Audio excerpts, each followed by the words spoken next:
আসসালামু আলাইকুম রহমতুল্লাহ বরকাতুহু। আজকে পশ্চিমবঙ্গ রাজ্য জমিয়তুল উলামা হিন্দের ডাকে জাকাত সংশোধনী বিল প্রত্যাহারের দাবিতে কলকাতাতে যে মহাসমাবেশ ডাকা হয়েছে, লক্ষ লক্ষ লোক, কোনো দিকে তিল ধারণের জায়গা নেই। দেখুন পিছনে সামনে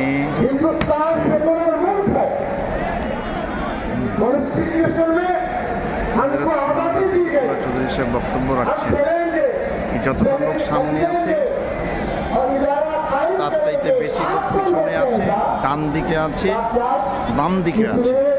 আল্লাহর বড় ইহসান ও কারাম, আল্লাহর বড় ইহসান ও কারাম। আজকে জমিয়তুল উলামা হিন্দের সভা আল্লাহ কামিয়াব করেছেন।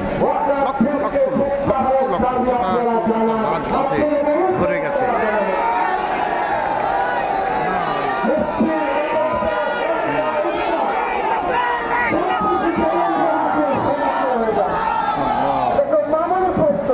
পিছনে সমান আমার পিছনে, আমি যেহেতু স্টেজে আছি পিছনে দেখাতে পারছি না, চারিদিকে লোকে লোকারণ্য।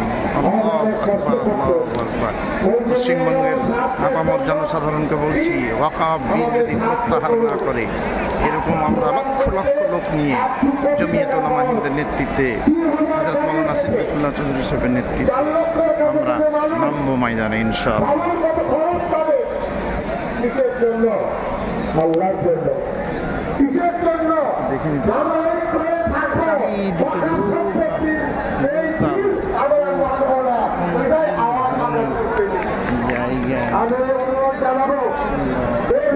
দেখুন পিছনটা একটু দেখেন, ইডেন গার্ডেন, আরও পিছনে চারিদিকে মাথা ধারণের জায়গা নেই। সমস্ত রাজপথ এলাকা সব বন্ধ। আর এভিনিউ কোনো কিছু ধর্ম শহীদ মিনার, শহীদ মিনার পুলিশ মানে খুলতে বাধ্য হয়েছে। আলহামদুলিল্লাহ, আল্লাহ লাখ লাখ শুকরিয়া। আজকে জমিয়তুল উলামা হিন্দের সমাবেশে লক্ষ লক্ষ লোক জমায়েত হয়েছে। সকলে তৈরি থাকুন, ওয়াকফ বিল যদি প্রত্যাহার না করে আমরা লক্ষ লক্ষ লোক নিয়ে রাস্তায় নামবো ইনশাআল্লাহ। আমি মোহাম্মদ নজরুল ইসলাম, সভাপতি মালদা জেলা Jamiatul Ulama Hind, working committee member, Paschimbanga রাজ্য জমিয়তুল উলামা হিন্দ। বক্তব্য রাখছেন, শুনে না।